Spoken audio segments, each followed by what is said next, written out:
Estamos no ar! Sejam muito bem-vindos para a primeira edição do seu podcast, o Povo Talk. Muito prazer, eu sou o Pedro. Confesso que estou muito nervoso, estou muito empolgado, porque, galera, eu vou falar para vocês, foi uma correria para a gente fazer esse melhor conteúdo para vocês. Tantas coisas, tantos planejamentos, mas enfim estamos aqui. E devo apresentar para vocês ninguém mais, ninguém menos do que o meu digníssimo parceiro Davi, que se chama Luciano, mas isso depois a gente resolve. Depois a gente vê. Muito obrigado, Pedro. Você foi um imenso prazer em estar recebendo essa proposta de estar aqui com você, de apresentar esse programa. Não é só um programa, mas é um podcast que vai impactar essa geração, né? Que vai trazer um renovo para essa geração. Muito obrigado por todo mundo que está aqui nesse projeto. Está sendo um projeto sensacional, está sendo maravilhoso estar aqui com todos vocês.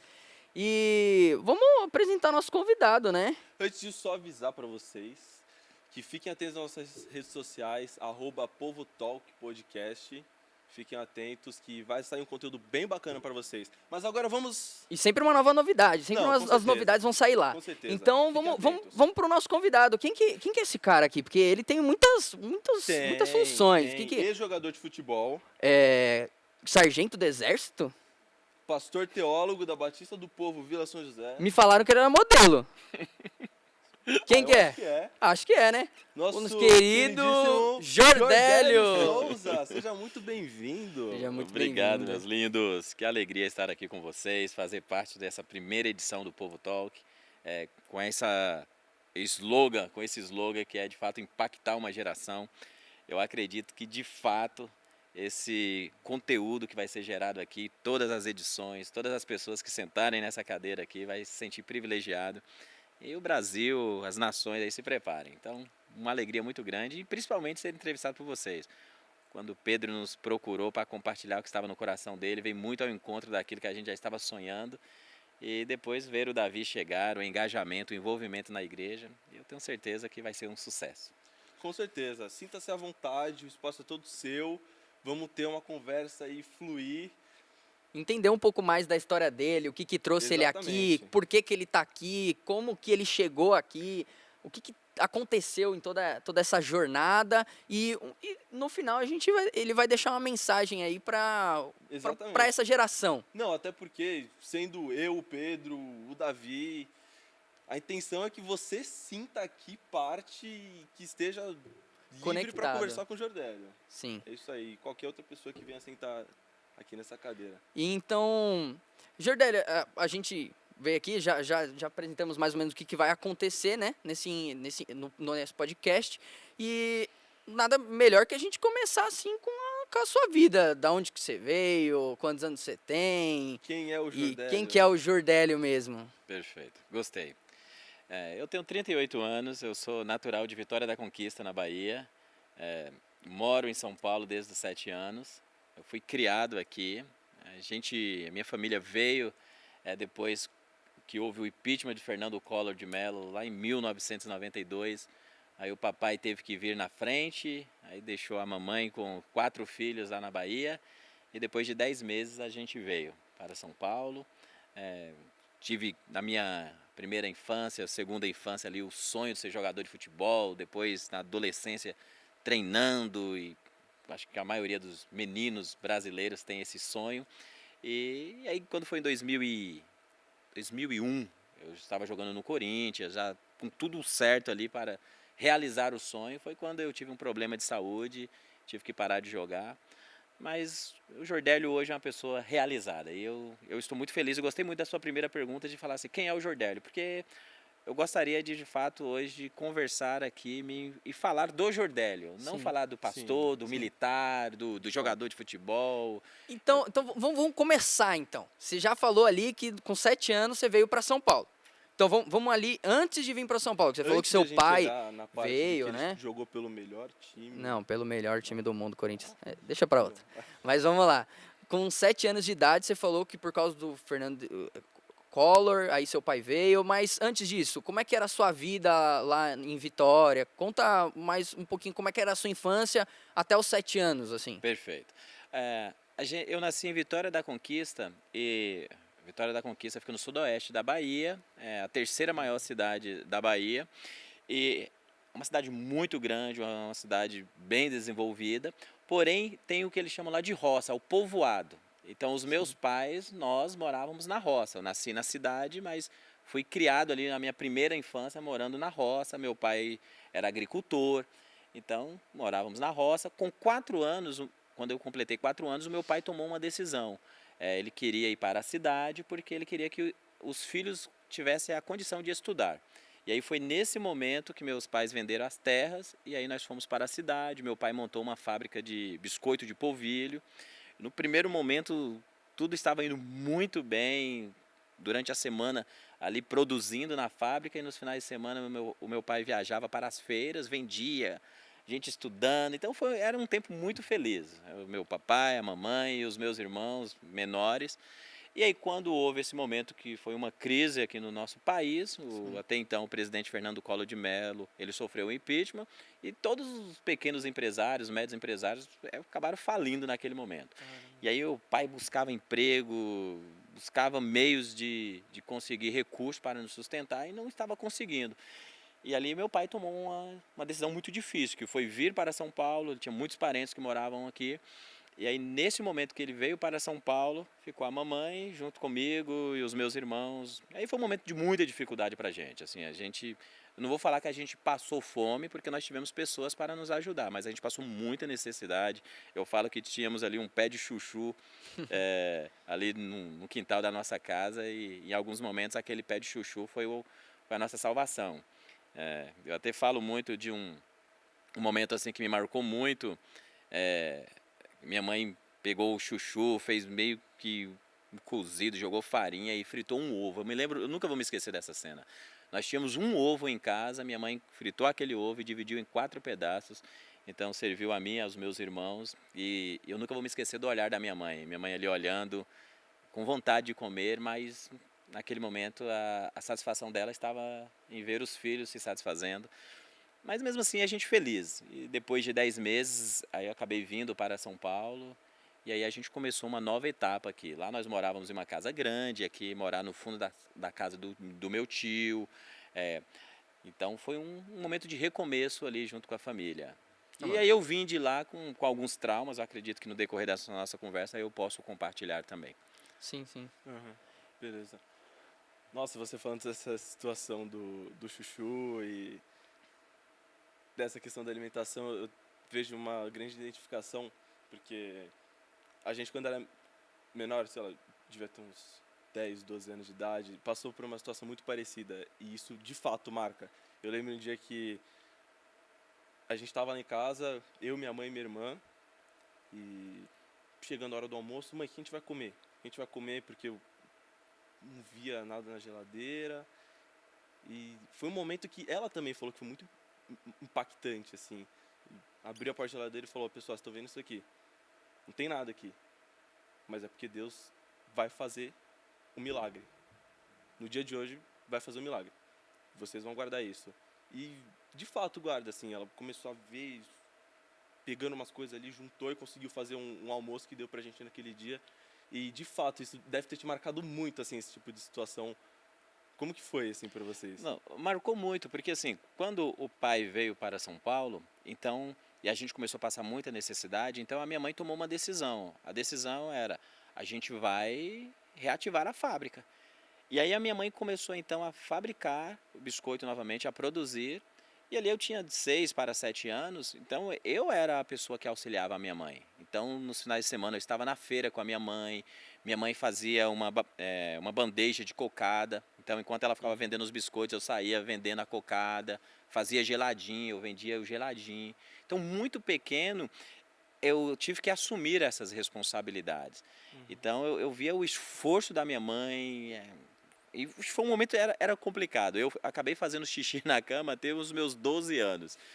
Então, eu me lembro que toda essa necessidade, essa dificuldade, aí eu estudava no período da manhã, o meu irmão estudava à tarde, então eu tinha que chegar da escola, Aí minha mãe tinha que lavar a camiseta para o meu irmão colocar a camiseta para ir à tarde para a Você usava escola. a mesma coisa. Usar a mesma camiseta. Então foi um momento de dificuldade. Mas eu acredito que a gente conseguiu superar.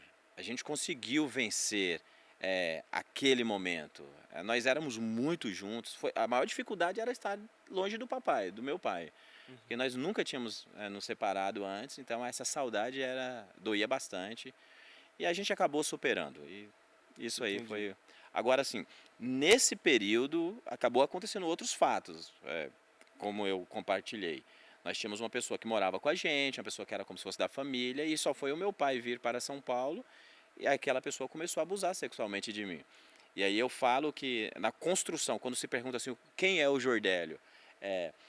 Esse episódio, ele durante muitos anos, ele teve uma influência muito grande na minha vida. Quando aquele homem começou a abusar sexualmente, aquilo se tornou, eu falo que o grande segredo da minha vida. Que ali eu engavetei, trancaram as 7 chaves, durante 3 meses ali, tudo que você pode imaginar, aquele homem ele fez comigo e me forçou a fazer. E aí aquilo ali me trouxe várias consequências, que fez com que durante a maior parte da minha vida, eu estivesse buscando uma aprovação para resolver aqueles conflitos. Meio que você ficou preso naquilo. Aquilo te definia, entre aspas. Aquilo te trazia lembranças, te trazia coisas. E eu vejo sempre você assim como uma pessoa que impacta essa geração, uma pessoa que traz um renovo, principalmente nas nossas vidas. Trouxe um renovo, pelo menos na minha vida. Então, esses momentos, quando você me fala... eles, hoje em dia que você já venceu, parecem até simples, né? Muita Parece gente não até imagina simples. isso, né? Parece... Quando a gente supera é muito bom, mas... O que você fez, assim, pra superar isso daí? Sabe? Uma dica, assim, que você pode falar assim... É isso, gente. Eu acho que falar dessa questão, Davi, do superar...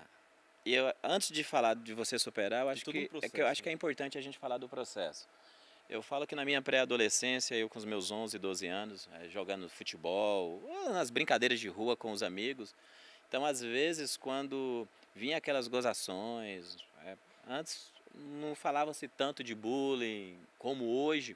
Então, às vezes, você não tocava a bola, você era taxado ali, até a sua sexualidade era colocada em dúvida. Toca a bola, seu... E sempre na minha cabeça aquilo me trazia vários conflitos, entrava com uma grande violência nos meus ouvidos quando eu escutava esse tipo de referência. Porque eu me lembrava do que aquele homem fez comigo e eu pensava que de fato a minha sexualidade havia sido comprometida. Então isso fez com que eu buscasse muita aprovação, essa questão de você querer se provar, essa questão assim, se me fizesse essa pergunta, quem é o Jordélio? Eu não saberia, porque o Jordélio é o melhor aluno, o Jordélio é o capitão do time de futebol, porque eu tinha que me provar o tempo todo. Então, eu falo que a minha identidade ela foi ferida quando aquele homem me tocou, quando aquele homem me forçou a fazer tudo aquilo. Foi ferida a minha identidade e essa identidade ela ficou ferida, eu posso dizer para vocês, durante 25 anos.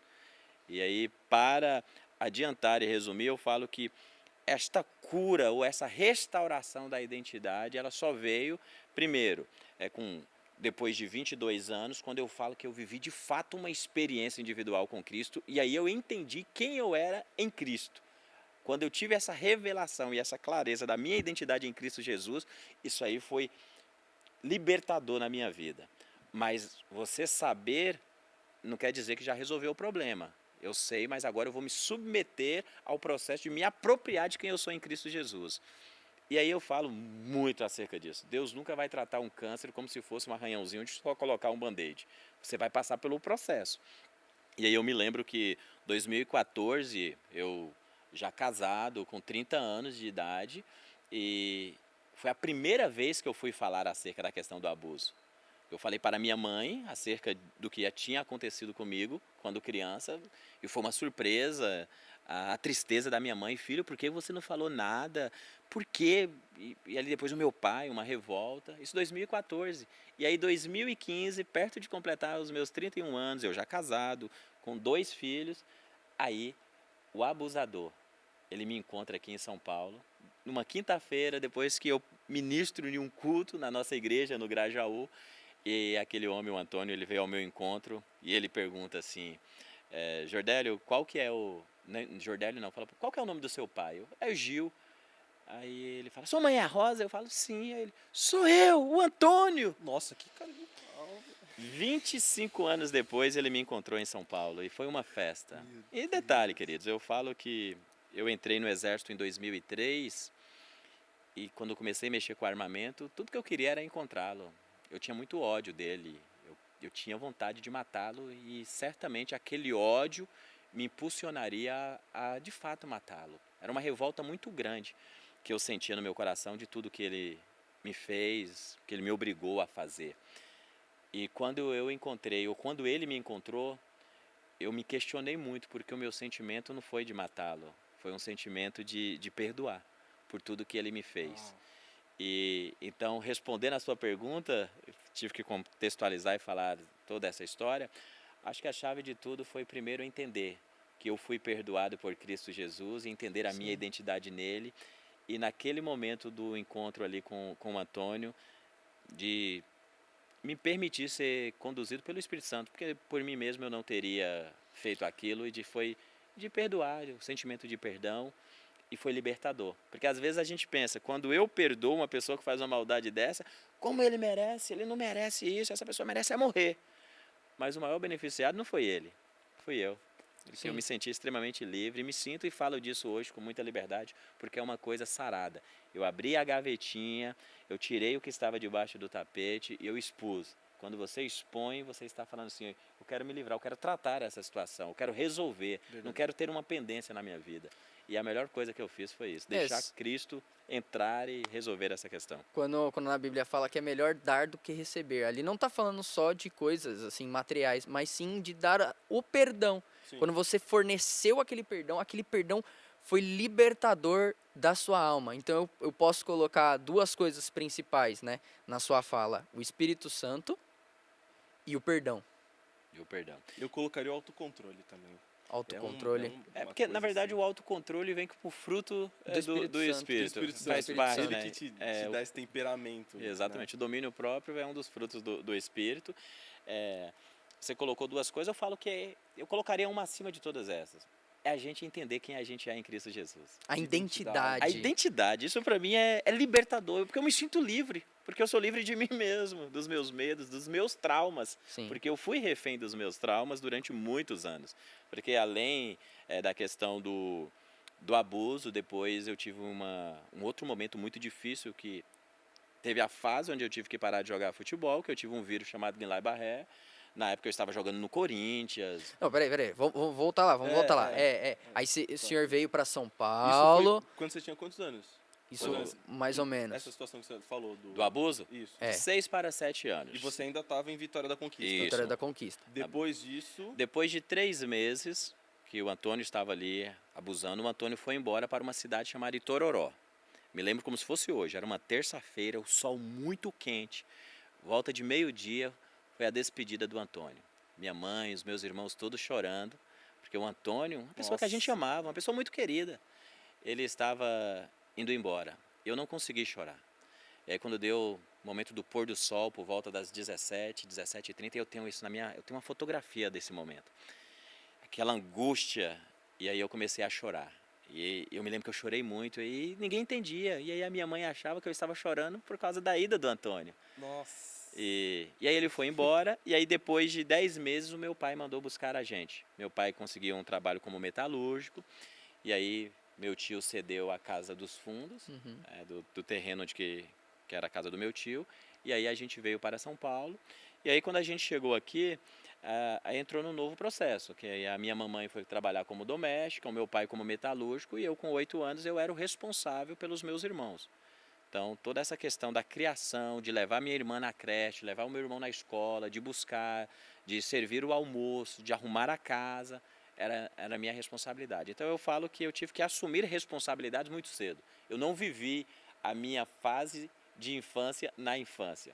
Talvez hoje, com 38 anos, em alguns momentos eu vivo mais a minha fase de infância do que quando de fato era para eu viver. Por isso que eu valorizo muito essa questão da gente viver a fase da vida. Essa Viver a questão. fase. Então, aí a gente veio e nesse processo meu pai sabendo do meu sonho, então meu pai me colocou para jogar futebol. Eu comecei no Jorge Bruder, ali em Santo Amaro, e aí fui jogando, depois treinei um tempo, joguei na Juventus, depois um tempo na Portuguesa, e foi indo até que chegou um momento que eu fui para o Corinthians, e foi lá onde que estava tudo encaminhando. Aí foi com quantos anos, mais ou menos? Eu fui com 14, 14. e aí eu fiquei até 14, boa 16 e meio. De 14 para 15 eu fui para o Corinthians e fiquei até os 16 e meio jogando e treinando.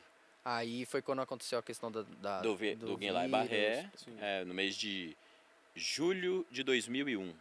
Eu tive esse vírus e aí um ano processo de recuperação. É um vírus que paralisou os nervos da cintura para baixo, fiquei Nossa, sem como isso andar. aconteceu?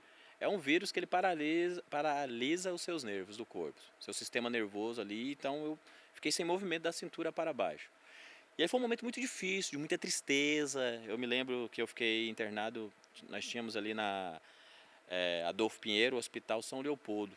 E eu fiquei internado lá no 5º andar e muitos traumas. O meu sonho de jogar futebol, e aí eu tive que parar de jogar.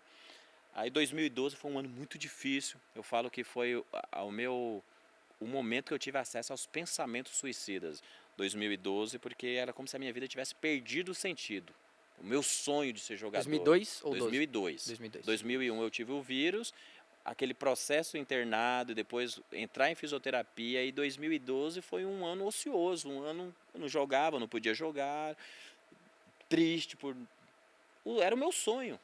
E aí foi na fase de alistamento do Exército. E aí foi a fase que eu fui chamado, fazendo os testes, nunca me vi como militar, até que chega no final de 2002, início de 2003, de fato é oficializado que eu fui convocado para entrar nas fileiras do Exército Brasileiro.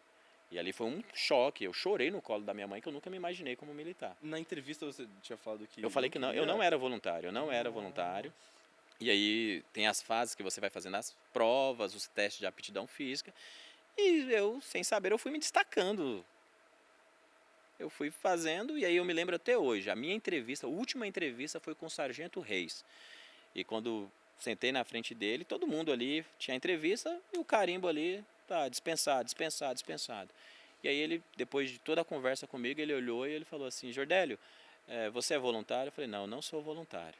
Aí ele falou: agora você é. Nossa. E colocou aprovado. Eu cheguei na minha casa, eu chorei muito no colo da minha mãe naquele dia.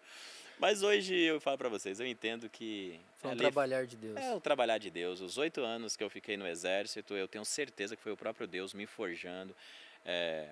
O vocacionado que eu sou hoje, o pastor, o líder, vem muito também de um processo vivido no Exército. E eu entendo que foi o Deus ali forjando, questão de submissão, de hierarquia, respeito. Por mais que isso não foi o Exército, eu falo que isso vem muito de casa, a educação de casa. Mas o Exército, você exerce muito isso, essa questão da disciplina, da hierarquia.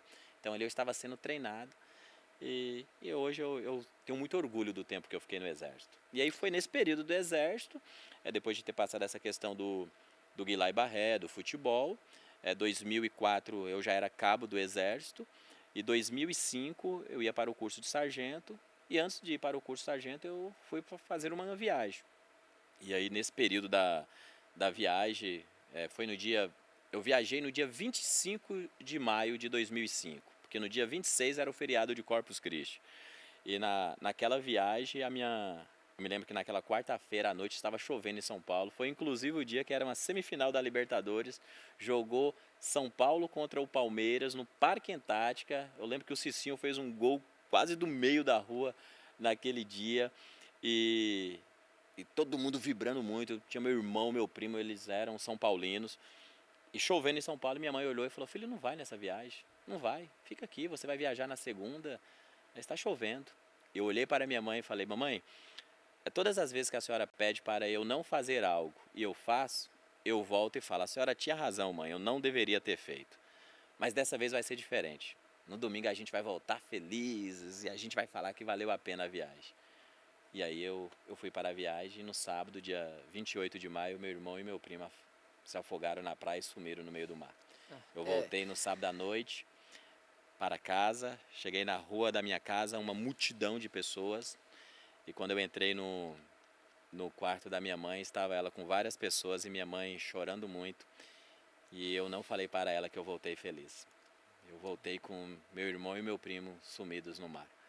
E foi um momento muito difícil. E ali foi tentativas, uma atrás da outra, de suicídio. Minha vida perdeu o sentido. Eu me sentia culpado pela morte deles. Então esse foi um grande trauma. Então eu coloco a minha vida assim. O abuso, essa questão do futebol, aí depois tive acesso nessa questão da morte do meu irmão e do meu primo ali afogados. Foi muito difícil para eu superar. E eu falo que isso não foi uma coisa resolvida logo de início. Então demorou-se, aí eu falo que 7 anos para que de fato eu pudesse ter acesso e me permitir ser sarado dessa questão. E também isso teve a ver com o meu encontro de fato com Cristo, uma experiência individual e entender a minha identidade nele.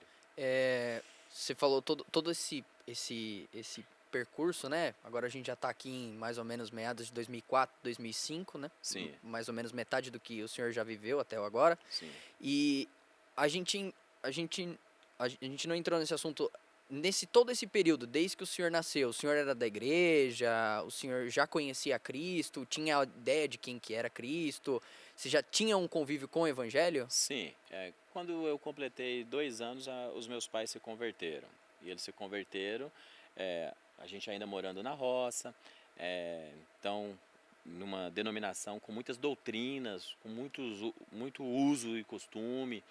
Então era numa linha assim, que jogar futebol era pecado, era inferno. Nossa. Então era muito rígido, a gente chegar na igreja, a gente ter que ficar de joelho ali. Então quando nós saímos da roça e nós fomos para a cidade, era como se nós fôssemos bem diferente das crianças da cidade. Porque a gente chegava no culto, a gente ficava de joelho ali, se não ficasse, minha mamãe dava um beliscãozinho na gente.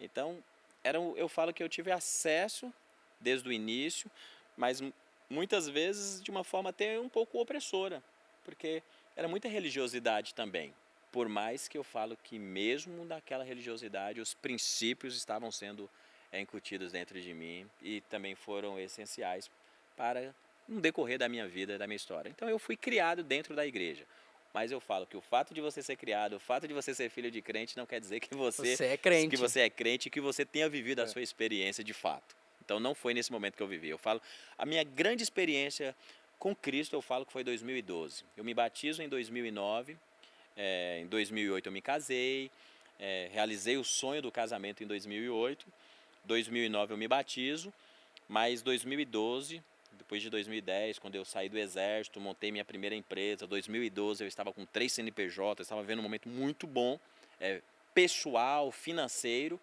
mas quando eu olhava para dentro do Jordélio, ali existia as gavetinhas fechadas. Faltava a identidade do Jordélio. Porque ali tinha o quê? Tinha ali o Jordélio que tinha sido abusado, tinha ali o Jordélio militar, o Jordélio que não tinha tido o sonho de ser jogador de futebol realizado, tinha o Jordélio que tinha sido culpado pela morte do irmão e do primo. Então tinha todas essas situações que não estavam resolvidas na minha vida.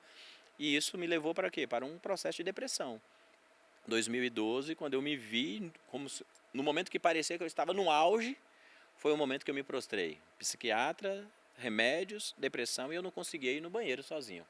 Nossa, e aí foi nesse momento ali de 6 meses, com muita dificuldade, aí foi nesse momento que eu cheguei na Igreja Batista do Povo, que eu falo muitas vezes que eu cheguei carregado ali na igreja do Grajaú, e ali eu comecei a me permitir a viver uma experiência com Deus. Mas a grande experiência, eu falaria para vocês, foi um dia que eu me olhei no espelho.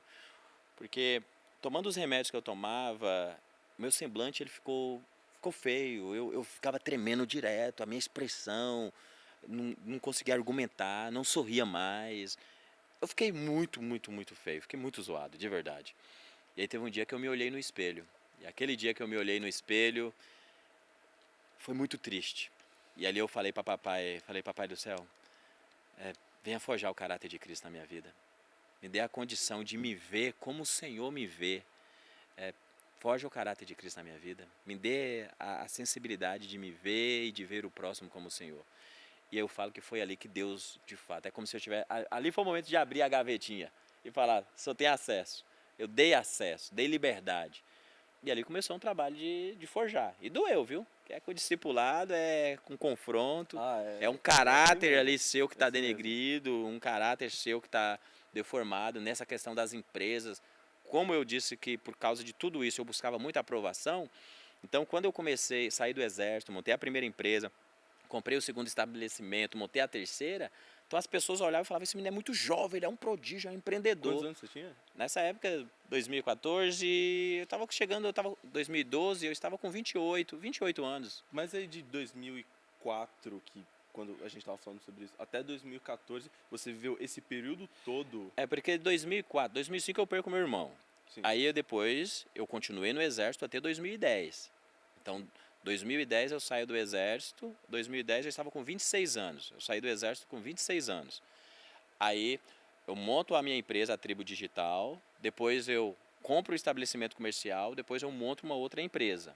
Então, 2012 eu estava com meus 28 anos, mas numa linha assim, para com meus 35 eu ter a minha sonhada independência financeira.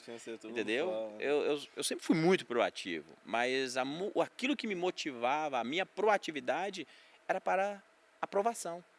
Os meus conflitos, eles gritavam dentro de mim, não eram situações resolvidas.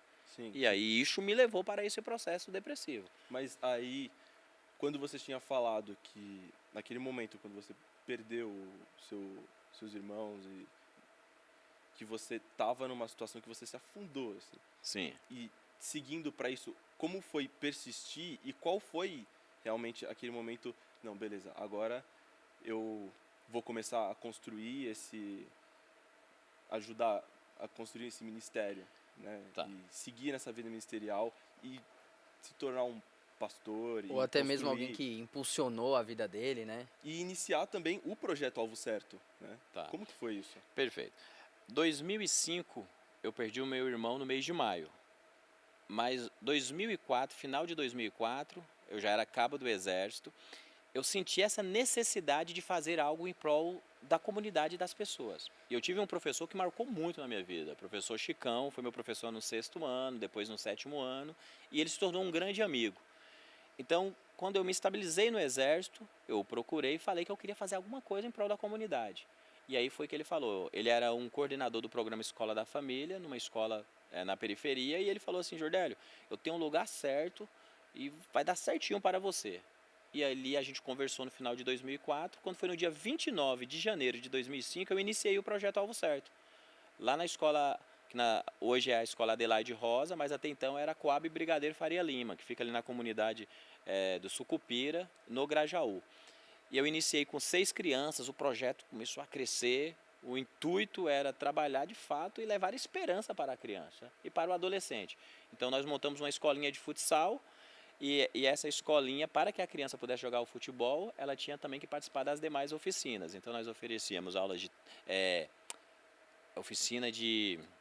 Fugiu aqui, porque hoje nós temos tantas oficinas no projeto. Hoje tem muita coisa no projeto. Naquele momento nós tínhamos de aulas de cidadania, reciclagem, as palestras de cidadania e os treinos de futsal. Então elas tinham que passar por toda uma trilha até chegar no futsal. E aí a gente começou a crescer. No final aí no mês de maio meu irmão faleceu, fiquei muito mal, muito mesmo, passando com o psiquiatra, não conseguia, os meus amigos foram dando continuidade no projeto. E ali quando eu comecei a retomar, foi isso mesmo. Quando eu comecei a retomar com as atividades, porque depois de 3 meses eu tinha que ir para o exército, mesmo sem ter condição de tirar serviço armado, de mexer com armamento, eu passava com o psiquiatra e com o psicólogo no exército. Então, eu fazia o trabalho administrativo e aí depois de um tempo eu voltei a ir para a quadra. E a quadra, para dar os treinos no Projeto Alvo Certo, era uma terapia. Então, todos os sábados e domingos eu estava ali na quadra, no Projeto Alvo Certo. E aí você fez uma pergunta, Pedro, o que te motivou a continuar? Uma promessa que eu fiz para minha mãe. No dia do sepultamento, no velório do meu irmão, eu já tinha tentado algumas vezes o suicídio, e ali quando eu vi o sofrimento dela, sofrendo mais pelo filho que estava tentando tirar a sua vida do que pelo que estava já morto. Eu vi que não era justo.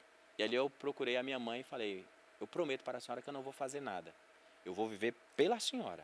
Eu não tenho mais nenhuma perspectiva, não tenho mais nenhuma alegria, mas pela senhora eu vou viver. E foi o que eu fiz. Eu segui pela minha mãe. Então foram 2 anos assim. Eu falo que eu vivi vegetando. 2 anos sem sentimento, sem expectativa nenhuma. Só conseguia viver nos sábados e domingos no projeto. Mas era para tampar buraco, não era uma coisa pelo Jordélio. Era pelas crianças, mas não era... A sua primeira pergunta aqui hoje foi, quem é o Jordélio? Aquilo tudo que eu fiz, o que me motivou, não era o Jordélio.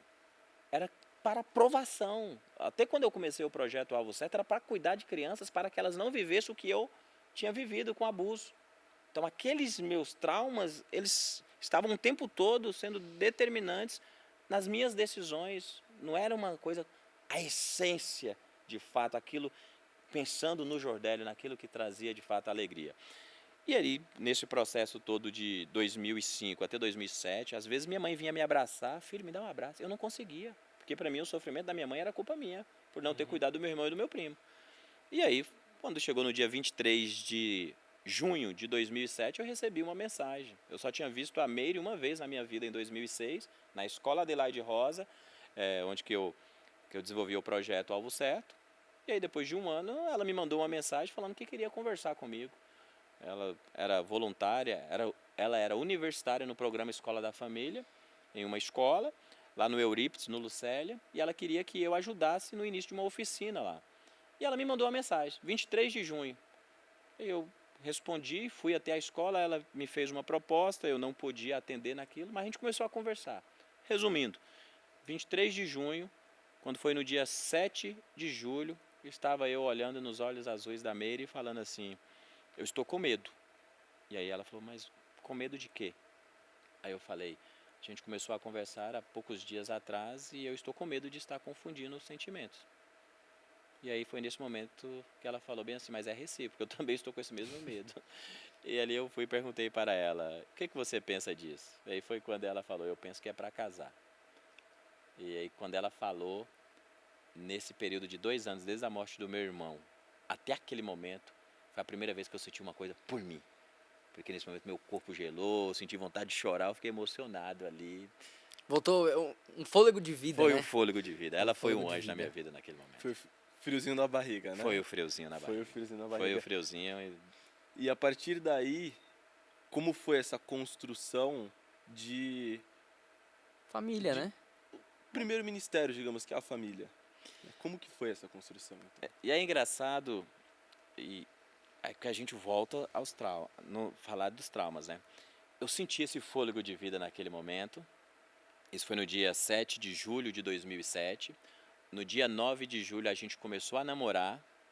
No dia 4 de agosto, antes de completar um mês de namoro, eu já fiquei noivo, já estava com a chácara alugada. E no dia 13 de janeiro de 2008 eu me casei. Com 1 semana de namoro, eu já sabia que eu iria me casar em janeiro com a Meire. E no primeiro momento eu entendi, uau, aquela alegria. Eu falei, puxa, agora eu vou resolver os meus problemas. Todos os meus traumas, os meus medos serão resolvidos. Mas não foi. Por quê? Porque as gavetinhas estavam fechadas. Os traumas, eles estavam ali, o abuso, a culpa pela morte do meu irmão e do meu primo, e eu achei que me permitir entrar no casamento naquele primeiro momento ia resolver essas questões, mas não foi o que aconteceu. Eu me permiti, eu entrei no relacionamento, mas aquelas assombrações continuavam me assombrando. Eu já imaginei aqui uma situação, o senhor tendo uma desavença, alguma coisa que acontece dentro do casamento, alguma coisa assim, uma briga, vamos dizer assim. E aí, às vezes, vamos supor, é culpa sua, alguma coisa, ela brigou, alguma coisa. Eu creio que, como que vinham essas coisas? Essas gavetas vinham nessas horas? Quando que essas gavetas voltavam a incomodar o senhor, assim? Porque eu creio que voltavam e sim no seu ministério ali, da família. Sim. Eu não... Ela voltava, na verdade, era o tempo todo. Porque em 2008 a minha identidade não estava clara ainda. Então você quis colocar o casamento para resolver uma coisa... Tapar um buraco, que não, né? É para tampar um buraco e não vai resolver. O casamento ele é para ser vivido em plenitude. E eu sempre tive o sonho de me casar. casamento era um sonho na minha vida, então eu sempre quis aquilo. E assim, a Mary, de verdade, a Mary foi um anjo que Deus enviou. No dia do meu casamento, eu fiz uma homenagem e eu falei justamente isso. Ela foi um anjo, porque a forma acolhedora de lidar com tudo isso, comigo, o cuidado, ela foi um instrumento de Deus na minha vida e eu tenho certeza disso. Mas aí vem o casamento, eu achei que ia resolver, não resolveu. Então aqueles sentimentos continuavam. Aí depois veio o Pedro, meu primeiro filho, e uau, veio o primeiro. Agora sim eu vou ter um sentido, agora eu vou ter o meu filho para resolver o problema do meu irmão que eu perdi. Era como se o Pedro fosse assumir o lugar do meu irmão. Mas não resolveu também. Porque as gavetinhas estavam fechadas, você deixa Porque o debaixo do problema tapete. era de Tava lá, né? identidade, o problema era dentro. E aí vem muito do mandamento do Senhor nas nossas vidas. Amar ao próximo como a ti mesmo. Você não estava se amando. Não. Não tinha nem, muitas vezes você não estava nem amando direito a Meire. Não. Porque você não conseguia se amar. Isso. É exatamente isso. Esse aí é um processo que eu falo muito, é uma questão de quê? De você resolver as pendências. Eu falo muito isso hoje, a experiência de atender muitas pessoas no gabinete, as conversas que a gente tem tido de aconselhamento, de trabalhar com criança, com jovem, com adolescente, é resolver pendência. Ó, nesse exato momento nós estamos conversando aqui, existem milhares de pessoas que estão presas. Eu tenho certeza que vai ter uma pessoa que vai escutar esse podcast, vai se identificar muito, porque viveu uma situação de abuso ou um trauma e ela não consegue vencer. Então ela se torna acorrentada, ela se torna presa a esse trauma. Comigo foi assim. Então, você busca... Então tudo que você vive, ele é parcial, às vezes superficial, às vezes você está sorrindo e todo mundo, que sorriso lindo, mas é um sorriso enganador. Por dentro, né? Por dentro está um bagaço. Então muitas vezes eu falo, eu fui muito fake, muito fake, e não por uma questão só de caráter, mas uma questão mesmo de querer encobrir, de querer provar algo, e eu queria provar na minha força, na força do meu braço. Então, o que eu posso dizer assim, eu fui muito feliz no início do meu casamento, mas entrei no início do casamento com vários conflitos, porque era o tempo todo essa questão de aprovação. E não foi uma coisa que eu entrei e eu compartilhei com a Meire, eu só fui compartilhar com a Meire em 2014, ou seja, 6 anos depois do casamento que eu fui compartilhar a questão do abuso. Até então eu não tinha falado para ninguém. A primeira pessoa que eu falei em 2014 foi para minha mãe, depois aí compartilhei com ela. Sim. E tudo, entendeu? E então, falando sobre essas gavetas, isso acarretou no quê? Porque no começo surgiram essas situações, né? E no que foi dar tudo isso? Foi dar tudo isso na depressão. As gavetinhas trancadas me levou em 2012 para a depressão. Eu tinha uma boa remuneração com os meus negócios, os meus investimentos, mas aquilo não era suficiente. Tudo, nada. Aquelas gavetinhas, elas gritaram bem mais alto. Por quê? Porque eram situações não resolvidas. Então me levou para uma depressão, para pensamentos suicidas, e vontade de viver não tinha mais. Não era suficiente a minha esposa linda, o meu filho, os meus negócios, os elogios que eu recebia, nada mais. Porque durante muito tempo os elogios foram um antídoto. Eles resolveram. Você receber a faixa de capitão no time de futebol foi um antídoto. Então me impulsionava. Você ser o aluno que tirava 10 em matemática, isso, ser um dos melhores alunos da escola, ser o presidente do Grêmio da escola, isso aí resolveu de forma, vamos paliativa. Paliativa. Então, era o tempo todo buscando, porque você não vive a sua vida quando você não resolve esses conflitos. Você está o tempo todo tentando se provar. E a minha vida foi resumida nisso, até eu cair naquela depressão, até o dia do espelho. O dia do espelho foi o dia do basta. Né? Foi o dia. Foi o virou, né? set point, vamos Foi. dizer assim. Foi ali que deu turning point, né? Que é o termo correto. Inglês, né? Foi a virada de jogo. Foi a virada de jogo. Foi a virada. E aí, como que isso te leva? Porque você falou que fazendo para ter a confirmação dos outros, ter tudo isso. E eu acho que muita gente faz isso hoje em dia para ter, busca palavras de confirmação, de afirmação, para ter essa aceitação, se pertencer a um grupo. Quando que foi que essa simples felicidade virou uma alegria plena e que você sentiu a questão de estar cumprindo com um propósito? Quando que foi que veio esse sentimento que tomou parte de você, que passou a viver com um propósito? Eu falo que depois do episódio do espelho, final de 2012, aí minha mãe pediu muito que eu fizesse uma viagem com ela para a Bahia antes de voltar a assumir de fato os negócios. Eu estava no processo de recuperação, estava indo na igreja, eu entrei no processo de discipulado. O pastor Carlos, ele foi um instrumento extraordinário de Deus na minha vida, nessa questão de forjar caráter mesmo, de confronto, de andar junto. E aí minha mãe pediu muito e eu não queria mais ir na Bahia. A última vez que eu tinha ido lá tinha sido em 2005, em janeiro, antes da morte do meu irmão. E eu fui com meu irmão. E aí as memórias, as lembranças me fazia com que eu não quisesse mais ir para lá para lembrar da minha última ida lá com meu irmão. Minha mãe pediu muito, então eu decidi ir. Aí eu cheguei na Bahia no dia 2 de janeiro de 2013. Quando foi no dia 4, uma sexta-feira, meu primo andando na cidade comigo. Olha, Jordélio, puxa, apresentando para os amigos dele. E nesse processo, andando com meu primo, um bandido foi matar o outro, veio uma bala perdida na cabeça do meu primo do meu lado. E, puf. E ali foi muito difícil, porque eu estava saindo de um processo e ali eu vivi aquela questão de novo, porque eu tive que ligar para minha tia, falar, o meu primo, o William tomou um tiro, a gente estava indo para o hospital, meu primo ficou 3 dias internado, e aí deu morte encefálica. Meu primo morreu. E aí veio esse sentimento de culpa. Se eu não tivesse vindo para a Bahia, ele não iria andar esse horário, não iria me apresentar, ele não estaria naquele lugar, naquela bala perdida não teria vindo nele. E aí nesse processo de querer voltar para o buraco mesmo, aí o pastor Carlos foi muito importante, ele me ligando lá e de caminhar.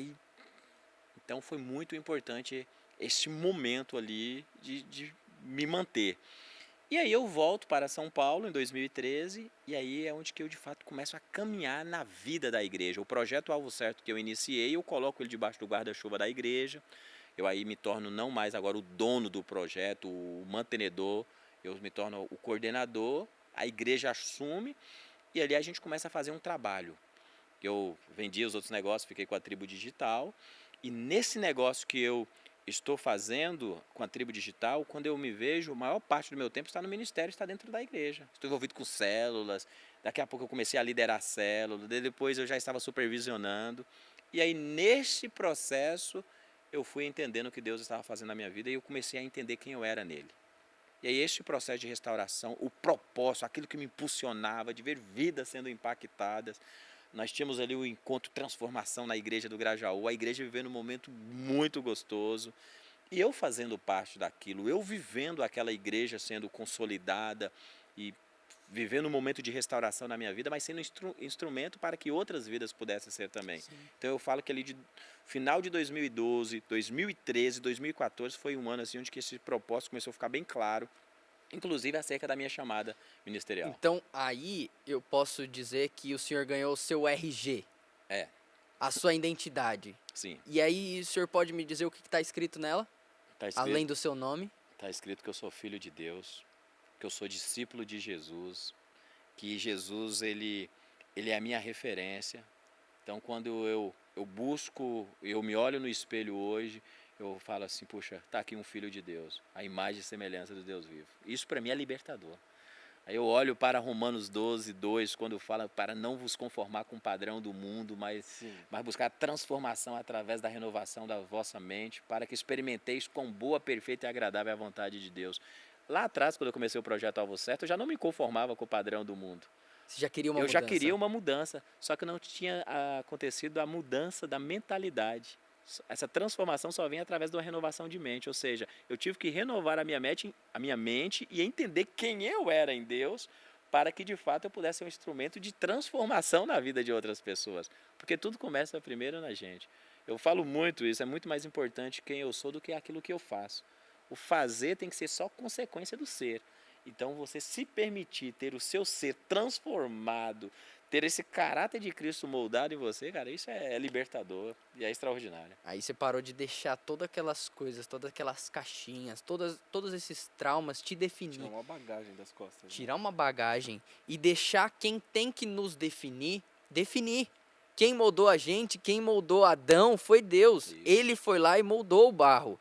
E eu agora vejo isso na minha mente muito assim. Eu vi o Deus de Israel, o Deus sobre todos, te moldar ali. Fazer igual ele fez com Adão ali, ó. Colocar o olhinho aqui, colocar a boca aqui, colocar o órgão aqui. E fazer com que o Jordélio fosse realmente o Jordélio.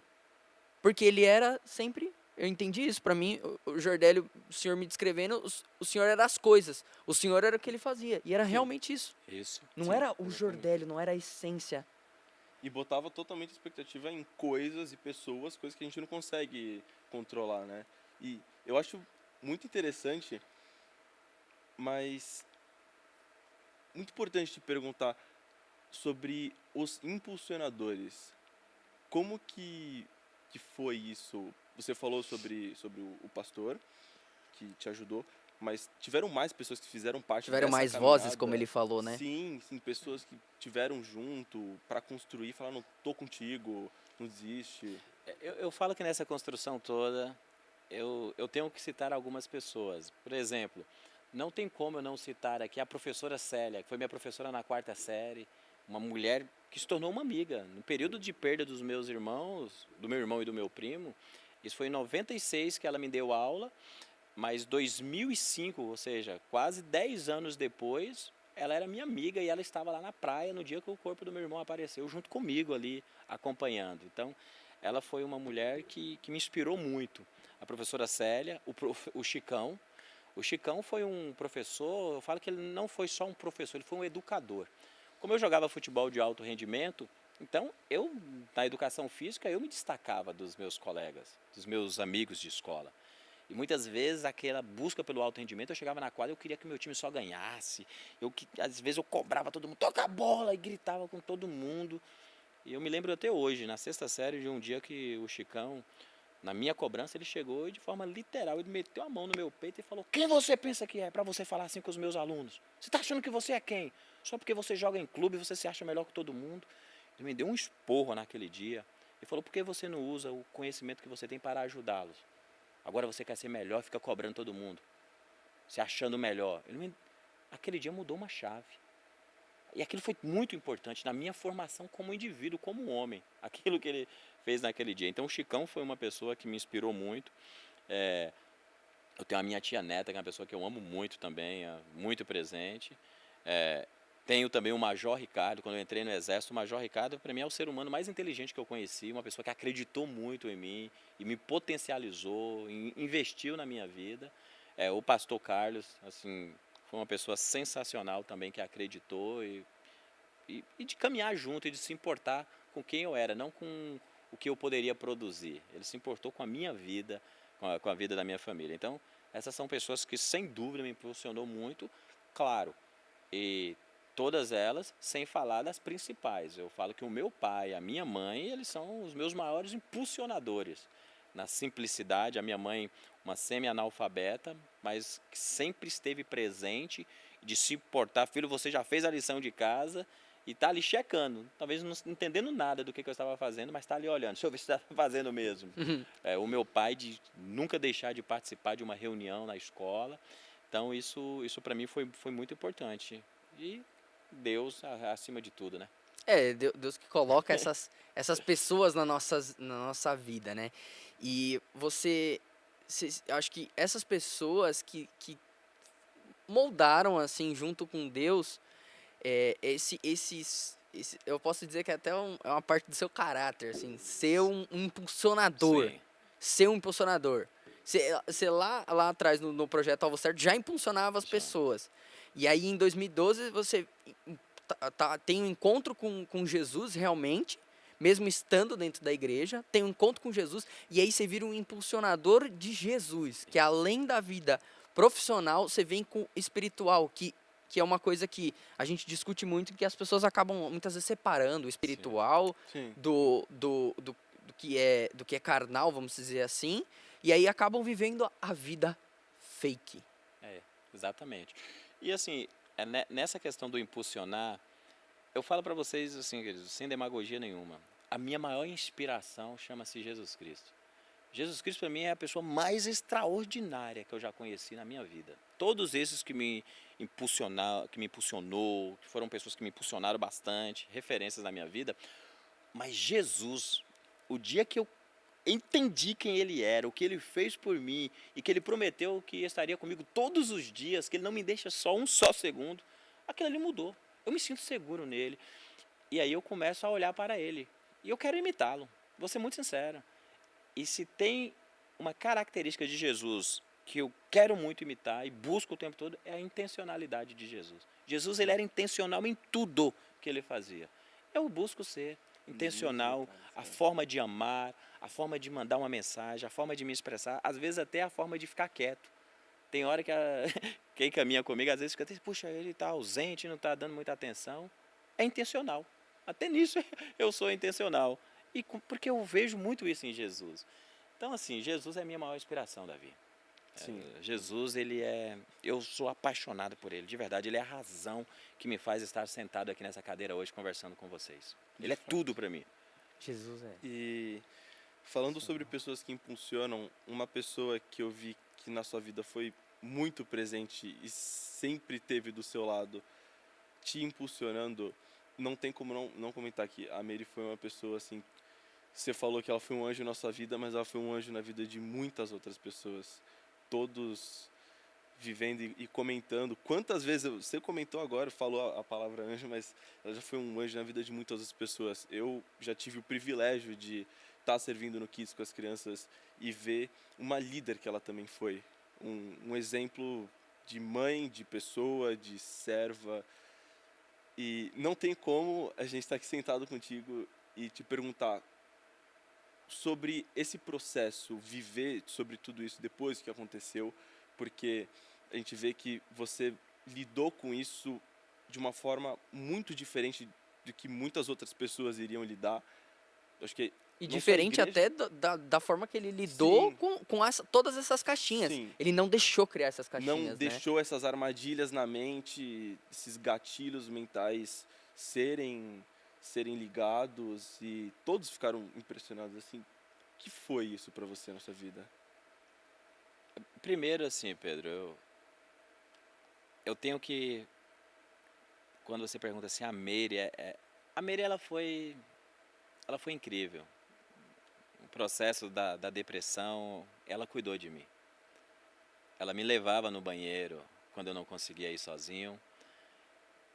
No momento que eu estava com as 3 empresas e queria a independência financeira e não tinha tempo para ela nem para o Pedro, que eu só trabalhava, ela não desistiu de mim. Ela poderia ter desistido. E ela chegou a pensar. A gente conversou e ela falou, eu não aguento mais, mas eu não vou desistir do juramento que nós fizemos. Então, quando eu falo que ela foi um anjo na minha vida, é porque o homem que eu sou hoje também é muito reflexo da mulher que eu tive, que caminhou comigo, que me aguentou, da mulher que me suportou, da mulher que me encorajou, da mulher que chegou e falou assim, é para casar. Foi a mesma que falou assim, eu entendo que chegou o tempo da gente ir para o tempo integral do ministério. A mãe que ela foi, ela ganhou meus 2 filhos sorrindo. A forma como que ela falava com o Pedro, quando o Pedro ainda estava na barriga, e com o João também. Eu me lembro da gente indo na consulta dos 2, depois de uma semana, voltando para casa, que a gente volta para casa com a criança, tem que voltar no médico. E ela ainda assim com o Pedro e falando, filho, o doutor, eu não me lembro o nome dele, mas o doutor vai chegar lá, vai tirar sua roupinha, vai colocar um aparelhinho em você, é geladinho, mas fica bem, não é para você chorar. Pedro só tinha 7 dias de vida. Os momentos que ela olhou nos meus olhos e falou bem assim: puxa, eu estou cansada, Jordélio. Eu estou cansada, porque você está priorizando tudo e eu não estou sentindo que você está priorizando a, a, a, a melhor parte, que é a minha vida e a vida do Pedro, aquele momento que eu estava trabalhando muito. E aí depois, mesmo no ministério, teve momentos que com muita intensidade, eu sou muito intenso, que ela chamava, a gente precisa conversar. E aí ela falava, puxa, não está legal. E eu me lembro que sempre eu falava, você quer que eu dou um passo atrás, que eu abra a mão? Ela falava, não é abrir mão, é só você rever as prioridades. Você pode fazer isso com excelência. Às vezes que ela sentou comigo, a gente saiu para jantar e ela falou, como que está o seu coração? Tem alguma coisa que está tentando você? E de me sentir na liberdade de compartilhar com ela. E ela falar, então eu vou orar por você. Ou então dela falar, eu quero que você ore por mim nessa área da minha vida. Então a Mary, ela foi incrível. E ela é incrível ainda na minha vida. E ela nunca vai deixar de ser. Quem ela foi, ela vai ser para sempre. E é isso que eu converso com os meus filhos em casa. E como o Davi fala, foi tudo diferente, né? Eu passei os outros processos de perda e as caixinhas, os gatilhos sendo acionados. O que mudou dessa segunda vez? A minha convicção de quem eu sou em Deus. A minha convicção de quem eu sou foi o que mudou nessa perda. Eu falo que no dia 18 de março de 2021 eu tinha duas opções. Ou eu ia me sentir mais uma vítima da Covid, ia ser mais um na estatística que perdeu alguém, os meus filhos entrariam na mesma estatística de filhos que perderam a mãe, e aí eu poderia voltar a ficar na depressão, ficar me lamentando, ou eu ia continuar acreditando que eu sou filho de Deus, eu ia continuar acreditando que Jesus, que tem poder sobre a vida e sobre a morte, e a Bíblia diz que ele tem poder sobre a vida e sobre a morte, então eu entendo que a Covid não tinha poder ou força suficiente para tirar a vida da Mary, que simplesmente ela cumpriu com o propósito dela e coube a Papai do Céu levá-la para o lugar que todos nós almejamos chegar. E é nisso que eu acredito de verdade, é isso que me sustenta, saber que a Mary está onde eu quero chegar, onde todos nós queremos chegar, e em vez de ficar me lamentando por ter perdido a Mary, eu me sinto muito privilegiado. Foram quase 14 anos com uma mulher incrível do meu lado, mãe dos meus 2 filhos, e isso para mim é motivo de muita alegria. O senhor falando, me veio aquele versículo, Mateus 4:4. Nem só de pão viverá o homem, mas sim de toda a palavra que provém da boca de Deus. Então, entender todo esse processo, entender todas essas coisas, veio de Deus isso.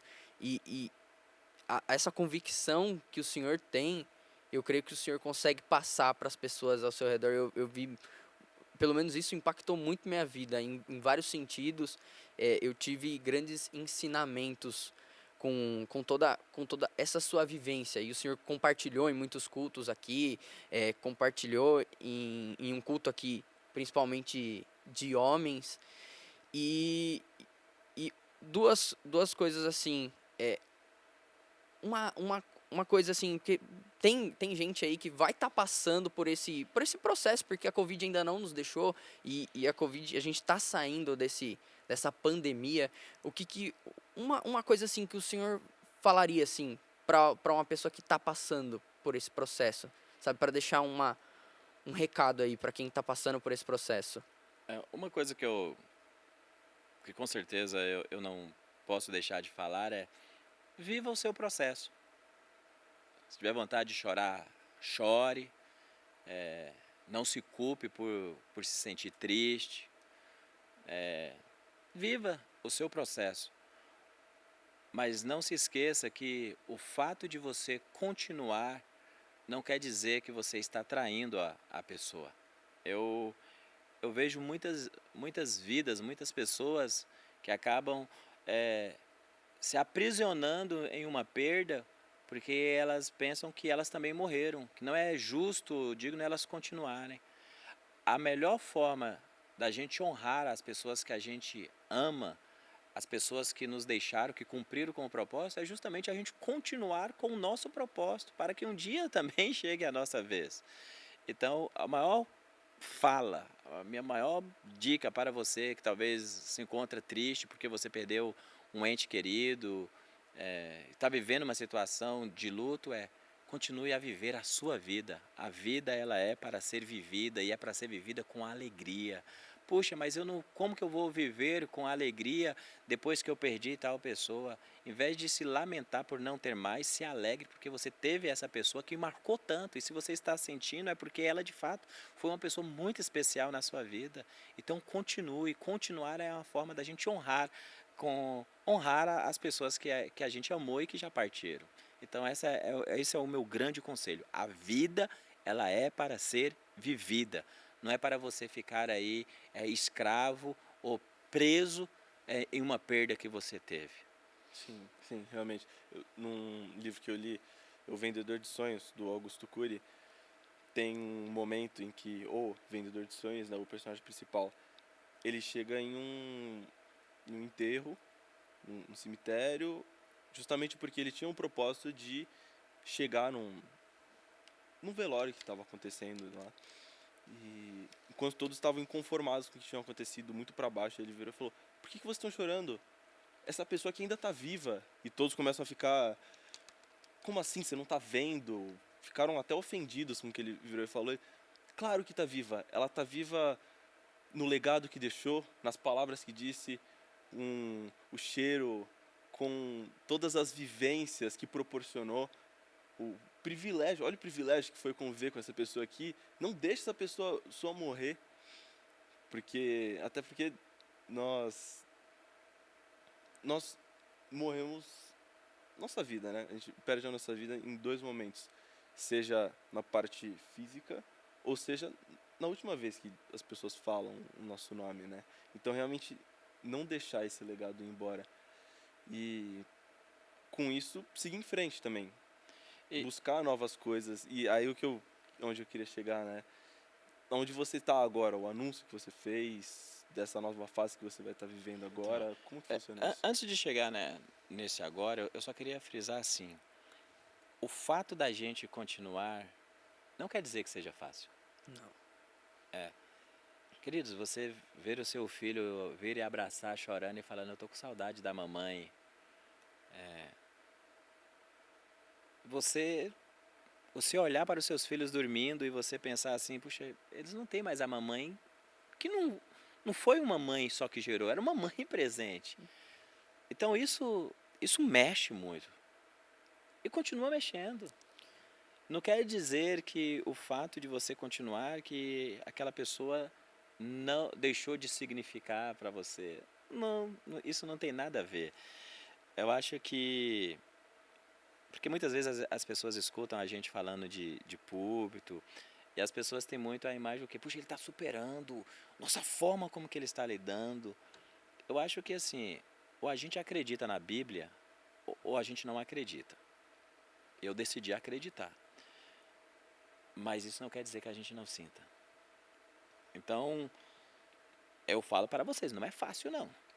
Não é fácil, não é. Eu olho para os meus filhos, é difícil. Nós fizemos uma viagem agora, no final de julho, e foi uma viagem... Para o melhor lugar do mundo, né? Pra onde você foi? Eu fui para Angra dos Reis. Angra dos E- Ali, litoral norte, ali é o melhor lugar do mundo ali. E foi um tempo assim, muito gostoso, mas é uma região que praticamente ali em Ubatuba, que eu fiz a última viagem com a Meire o ano passado, e ver a dor dos meninos, e eles sentem de fato, então isso machuca. Mas é melhor viver a vida do que você parar diante disso. Uma atitude, assim, que eu creio que foi determinante, assim, até na minha vida, mas foi uma atitude sua, e foi determinante, eu creio que na sua vida. Foi o dia que o senhor veio aqui no culto de homens e abriu essa situação.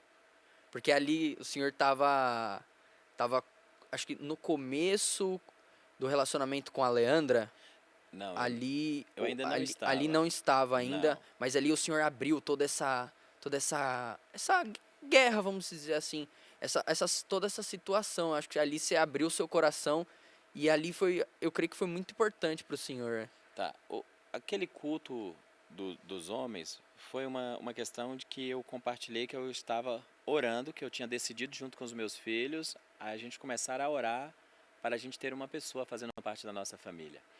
No final ali de janeiro de 2000, agora, final de janeiro desse ano de 2022, eu entendi, depois de praticamente um ano, que eu precisava ter uma pessoa na minha vida para a gente continuar. Isso fazia parte do continuar. E quando eu entendi isso, que foi num momento assim difícil, de muitos conflitos, de ver os meus filhos, de me ver, eu decidi que eu tinha que orar para eu fazer essa escolha, para Deus me dar graça. E aí eu compartilhei com o Pedro e com o João, e eles entenderam que de fato era importante, e a gente começou a orar junto. E aí eu vim no culto dos homens, e ali eu compartilhei acerca desta decisão. E dias depois eu vivi uma experiência muito ímpar, porque a Leandra era uma amiga, nunca me imaginei com a Leandra, na verdade até imaginava ela com outras pessoas bem próximas, mas comigo mesmo nunca cheguei a imaginar. E ali naquele final de fevereiro, eu falo que naquele dia mudou muito, porque quando eu olhei para ela, mudou meu sentimento. Nós estávamos na feira comendo pastel com um grupo de amigos. Fiquei uma semana numa guerra muito grande comigo mesmo. E aí depois chamei ela para conversar, expus o que estava acontecendo, com muito medo.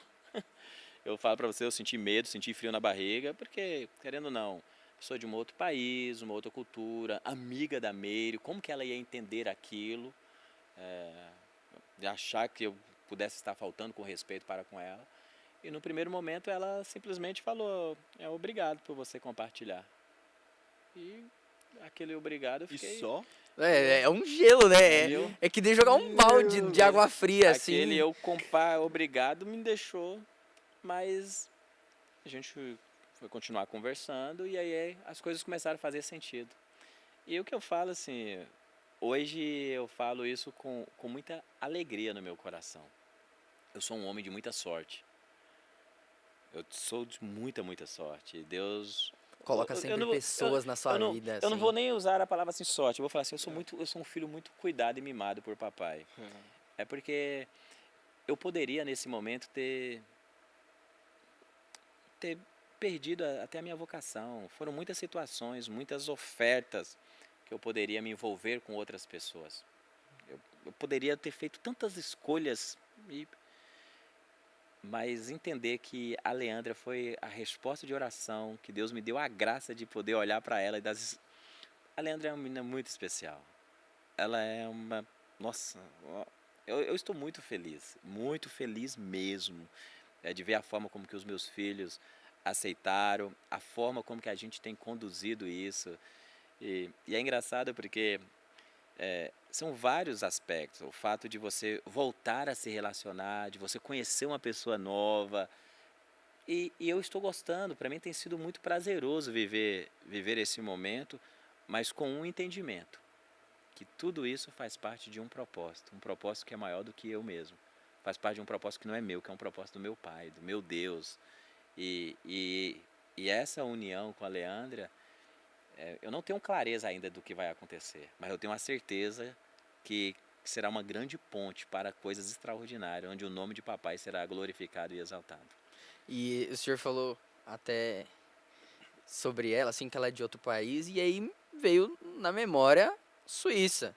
Sim, E Suíça me lembra o projeto que tá impactando a minha vida indiretamente, porque eu não participo, De fato. nunca fui, Mas só vejo de fora, mas para todo mundo que eu conheço eu tô compartilhando, que é o Radicais. radicais. E olha, eu falo pra vocês que tá crescendo, viu? Tem muita coisa acontecendo, tem tido muitos anúncios. Como que tá aí? Radicais? Explica um pouquinho como começou o Radicais, até se a Leandra teve algum envolvimento nisso, se ela participa desse projeto junto com o senhor, e como que você vê esse projeto impactando a vida das pessoas, Dos adolescentes, principalmente, que são o principalmente de 7 a público-alvo. 17 anos, né? isso. Quando a gente começou o projeto de plantação da igreja aqui em 2015, a gente tinha a célula e ganhamos uma casa que a gente só usava a casa na sexta-feira, no dia do encontro de célula. a gente entendeu que a gente precisava utilizar aquela casa durante a semana. Foi quando a gente realizou uma semana de leitura, em julho de 2015. Aí, em setembro de 2015, a gente iniciou com aulas de inglês durante todos os dias nessa casa.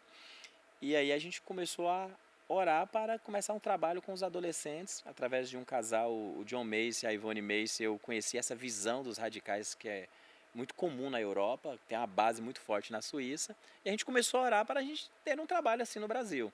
O fato de ter sido militar acabou, me identifiquei muito com essa Te visão. ajudou? Me identifiquei muito. E aí quando foi em 2015, no final, novembro, chegou o Thomas e a Catherine, um casal treinado na Europa, um casal suíço, e eles vieram e moraram um ano aqui com a gente, treinando e capacitando toda uma equipe. A gente fez o primeiro acampamento em janeiro de 2016, depois desafiamos uma equipe de adolescentes para se submeterem ao treinamento e eles aceitaram. Muitos deles estão liderando até hoje. E eu falo para vocês, eu sou apaixonado pelos radicais, eu sou apaixonado por essa visão, porque é uma visão que a gente trabalha uma metodologia integral, onde a gente vai transmitir o ensino não só na teoria, mas a vivência. Você transmite a teoria, mas tem que ter a prática, a vivência. E eu tenho visto muitos adolescentes sendo despertados no relacionamento com Deus, principalmente, porque a base daquilo que nós fazemos é discipular e evangelizar através do trabalho, mas também de treinar líderes. Eu não conheço, eu não vou falar que não tenha, porque acredito que tenha e talvez até melhores, mas eu não conheço um trabalho tão forte no treinamento de líderes, despertamento de liderança, de capacitação, como a dos radicais. O nosso sonho é que daqui a 10 anos a gente tenha pelo menos 1000 grupos no Brasil. Isso hoje tem nos abrido portas fora do Brasil, porque a gente faz parte da organização internacional, dos Youngsters Internacionais. Hoje eu sou o coordenador nacional. Quando se fala do Brasil, eu tenho essa função, junto com o grupo que lidero, mas também tenho uma carteira dentro da organização internacional, dentro da parte de marketing e promoção. Então, isso tem feito com que eu faça algumas viagens para fora. No próximo ano, eu vou levar pessoas da nossa equipe para viajarem também. Vai ser a primeira viagem internacional de muitos que eu conheci quando crianças e adolescentes. Então, isso tem me deixado muito feliz, me impulsiona, me dá muita clareza e certeza de que eu estou no lugar certo, fazendo a coisa certa e no momento certo. E olha, tem uma coisa que fica dentro de mim, até porque eu tive contato com os radicais em 2017. Acho que foi um pouco depois do momento em que você falou que teve aquele treinamento. E, poxa, eu já fui em 7 acampamentos, já tive o privilégio de fazer parte um pouco da liderança. E sempre tive com essa dúvida, assim, o mundo em que o adolescente ele vive, pensando no nosso ambiente urbano, quando a gente vai para uma imersão num acampamento, num sítio que não tem, digamos que nada a ver, teoricamente nada a ver com o meio urbano, fazendo coisas, assim, tendo experiências muito diferentes das experiências normais.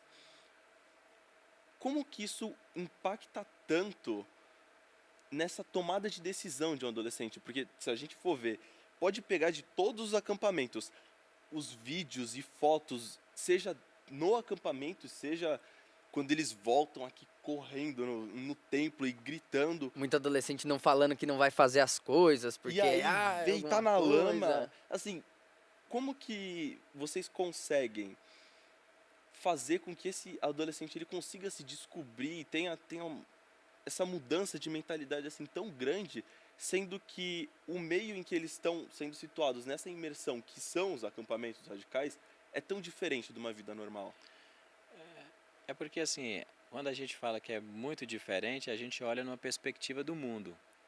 E se a gente vai olhar na perspectiva do mundo, ela tenta o tempo todo nos moldar, nos rotular, nos modular, de criar protótipos ali, daquilo que a gente deve ser, como que a gente deve agir.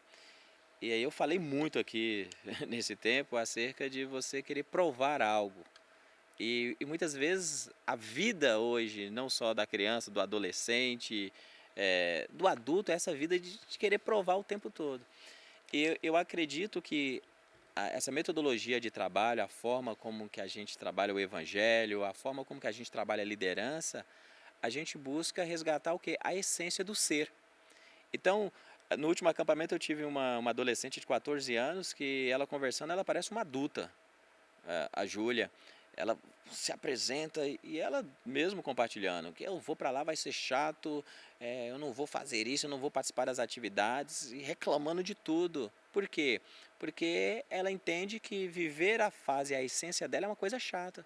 Mas quando ela chega naquele ambiente que tudo é proporcionado, tudo ali é preparado para aquela faixa etária, a essência da pessoa vai falar mais alto. E foi o que aconteceu com ela e com muitos outros. Ah, é Minha chato. irmã. Quando você. Exatamente, a Victoria, a mesma coisa. Nossa, foi Quando tão você engraçado. olha para a essência fala mais alto. Só que hoje, essa questão do rótulo, de você querer ser o que as pessoas esperam de você, tem tirado do indivíduo O indivíduo. o indivíduo. Uhum. Exatamente É isso. isso. Então, o que é a visão dos radicais faz é isso. É você trabalhar quem você é. É você ser você. É isso que a gente busca o tempo todo. Ai, aquela pessoa é muito tímida, aquela pessoa não fala com ninguém. Ela vai participar dos radicais, ela vai começar a falar. Muda. Todo Porque mundo. ela vai ter voz. Ela vai ser escutada. Aquilo que ela falar vai ser importante, vai ser levado em consideração. Sim. Então, é isso que eu acho extraordinário e por isso que eu estou indo com tanto Empenho. empenho nessa visão. E aí eu volto para uma fala minha lá de trás. Eu vejo isso em Jesus. O maior radical de todos os tempos é Jesus Cristo. Verdade. Porque Jesus Cristo, ele não ficou na teoria. Jesus Cristo, ele expressou, ele externou o seu amor se dando, se entregando. Jesus, ele não precisava, ele estava lá na glória, ele era o próprio Deus. Mas ele se submeteu, se sujeitou a se tornar homem, como eu, como você. E ele veio a esse mundo na forma de um homem, ele se entregou, ou seja, não ficou na prática, na teoria, ele veio na prática. Então, quando eu olho e penso nos radicais, qual que é a referência? Da onde saiu? É da Europa? Não, é de Jesus Cristo. Jesus é o nosso modelo, ele é a nossa referência. E por isso que eu me sinto tão empenhado, porque eu penso que eu estou imitando Jesus. Sim, tanto que Jesus, o maior radical, foi o tema, né? Que Exatamente. justamente teve. Mas é muito legal a gente pensar também sobre a estrutura dos radicais, algo que foi muito comentado até quando vocês disseram que fizeram outras viagens e as outras igrejas acabavam comentando sobre a estrutura da liderança dos radicais é muito jovem, né? É muito jovem e é um diferencial porque muitas outras pessoas vêm, começam a duvidar, falar, nossa, mas como pode uma equipe ser constituída por esses meninos, esses moleques que falam... E como que é lidar com isso e até numa questão de mudar essa perspectiva das pessoas, essa visão das pessoas, para que uma liderança tenha que ser só um ancião que tenha não sei quantos anos de experiência, porque hoje a gente pode ver que isso está crescendo. Existem muitos líderes jovens que estão surgindo e até muitas pessoas que podem estar assistindo sentem esse chamado para uma liderança, mas não se sente merecedor e acha que eu não consigo fazer isso, eu não mereço isso e eu só vou ter que esperar não sei quanto tempo. Que funciona isso?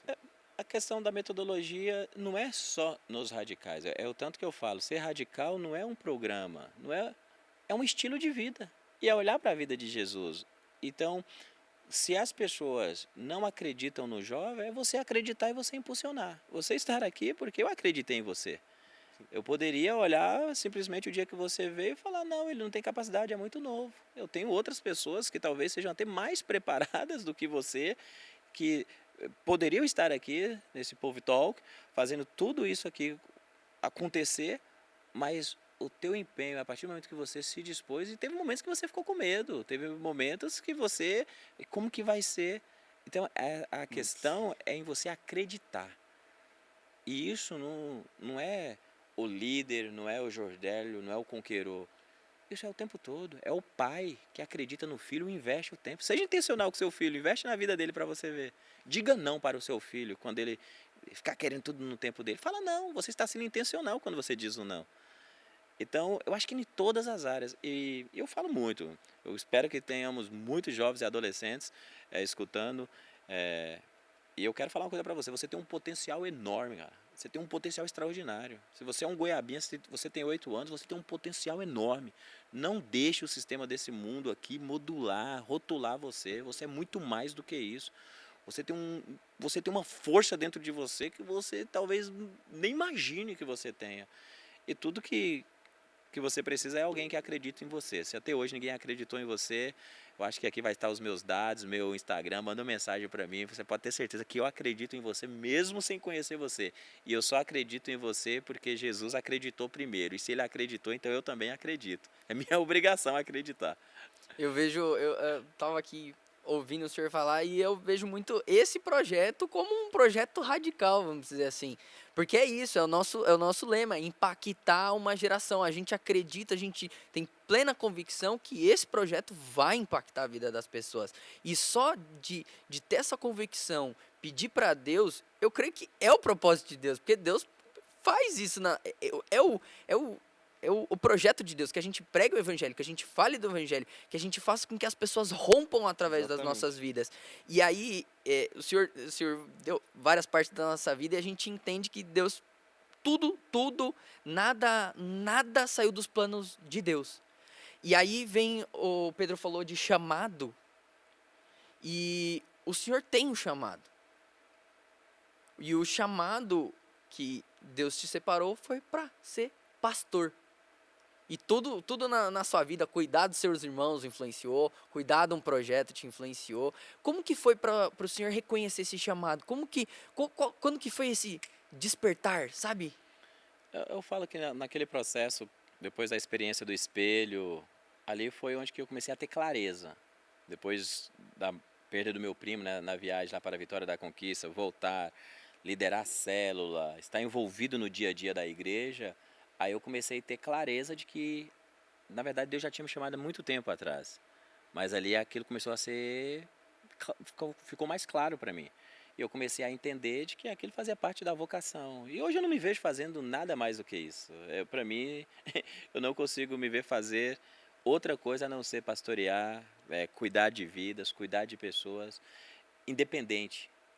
Eu não tenho essa questão de criar um estereotipo. Por exemplo, eu sou pastor de jovens, eu sou pastor de crianças, eu sou pastor de adolescente, eu sou pastor de adultos, eu sou pastor sênior. Eu não penso dessa forma. Eu penso que eu sou pastor de vidas.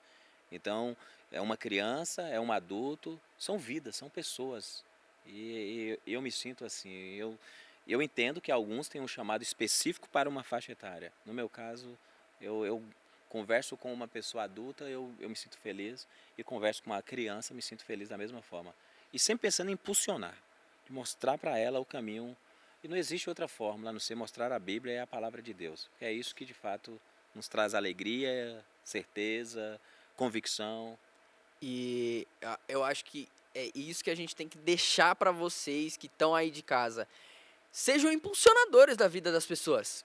Porque essa semana eu fui impulsionador de uma vida de um amigo meu e receber a mensagem dele, tipo, agradecendo, sabe, eu ter sido impulsionador naquele dia. Nossa, foi muito bom para mim. Eu que dei o impulso, mas para mim foi gratificante aquilo, sabe, me deu um ânimo. Eu não tô hoje eu não tô numa semana tão, tipo, alegre assim, de todas as semanas, mas aquilo, sabe, me vivificou. E mesmo não estando numa semana tão boa, eu pratiquei isso. Eu fui lá, eu fui funcionar. E aquilo trouxe um renovo para mim. Então, não é só uma coisa que você vai impactar a vida das pessoas, mas você vai impactar a sua vida, impactando a vida das pessoas. E muitas situações, por exemplo, você está dando um exemplo muito concreto de algo que você viu e vivenciou.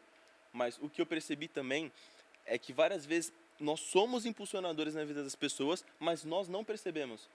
E aí fico pensando, poxa, eu já pensei muitas vezes, poxa vida, nossa, eu tô tão para baixo, eu não sinto que nada do que eu tô fazendo tem efeito. E aí chega um treino lá do basquete, o Novo Certo, que eu dou aula de basquete lá. Chega uma mãe e fala pra mim, poxa, foi tão bom você naquele dia ter falado tal coisa, porque o meu filho ele estava tão para baixo e ele chegou lá em casa e falou, não, mas depois do treino lá, no momento de reflexão, o Pedro falou tal coisa e eu mudei a minha visão. Naquele momento que eu falei, eu juro sinceramente que eu pensei, eu falei, tudo bem, e é isso. E depois você começa a colher o fruto, depois você começa a ver o resultado. Então, essa questão de impulsionar não é algo no momento. O próprio Jordélio falou que o Projeto Ovo Certo vem acontecendo desde 2005, é isso mesmo? Isso. E olha, no ano de 2022 em que chegamos, que agora tem colhido vários frutos que plantou, né? O Projeto Alvo Certo eu falo que é um pupilinho também. Eu sou apaixonado porque visa o quê? Servir pessoas. Tudo se está voltado para isso. O Projeto Alvo Certo a gente começou com 6 crianças dia 29 de janeiro de 2005. Hoje nós atendemos mais de 850 crianças e adolescentes. Hoje alguns que foram alunos já são professores. Então a gente tem vivido um momento muito especial. E eu falo, querido, vocês que estão aqui, você que nos acompanha, a nossa vida ela tem um tempo aqui nessa terra. E ela tem um propósito, tem uma razão pela qual nós estamos aqui. E que a gente, quando se fala de legado, de história, de impulsionar, que a gente tem falado muito aqui, de ser intencional, é fazer isso, é transbordar na vida do outro. É disso que o mundo está precisando. A gente está vivendo um momento tão complicado, um momento de tanta polarização aqui no nosso país, um país dividido. Ou você é A, você é B, ou você gosta disso ou você não gosta. O tempo todo querendo separar, criar guetos, grupos que acabam se separando. E tudo que a gente precisa é a gente se unir, a gente se amar, a gente ser e ser de verdade. Olhe para dentro de você. Quem é você? Hoje eu me senti muito, muito feliz, porque a primeira pergunta foi: quem é o Jordélio? E eu me sinto tão tranquilo de ser quem eu sou e de não ser rotulado mais por aquilo que eu fiz ou que fizeram comigo, mas ser Jordélio, filho de Deus, entendendo a identidade de Cristo Jesus na minha vida. Então eu falo para você com muito carinho, com muita alegria. Que eu estou sentindo de estar aqui, de participar desse bate-papo com vocês. As adversidades da vida não definem quem você é, as lutas, os traumas que você passou não definem quem você é. Não se deixe ser paralisado por causa de uma decepção, talvez de uma frustração que você passou na sua vida. Você é muito mais do que essa frustração, do que essa decepção. Não deixe de acreditar na vida. A vida ela é para ser vivida. Não perca a sua esperança de maneira alguma. Uau. Eu acho que tem um versículo assim que simbolizou e foi dado hoje, assim, Deus colocou no meu coração pelas minhas convicções, que é: o Senhor faz tudo com um propósito. Tudo. Mesmo que a gente não entenda, que a gente não entenda por que está acontecendo, mas que a gente tenha essa convicção de que tudo acontece por um propósito. E o propósito daquele que te enviou é muito maior do que a gente. Exatamente. Muito, muito. E assim, a gente não pode dizer que não existe o mal. Só que o mal não é maior do que o propósito do Pai. Eu gosto muito do versículo que diz também que todas as coisas cooperam para o bem daqueles que amam a Deus. Tudo que me aconteceu foi Deus que quis? Foi propósito? Acho que não. Deus não quis que o Antônio tivesse abusado sexualmente de mim. Várias outras coisas que aconteceram é consequência do pecado que entrou no mundo.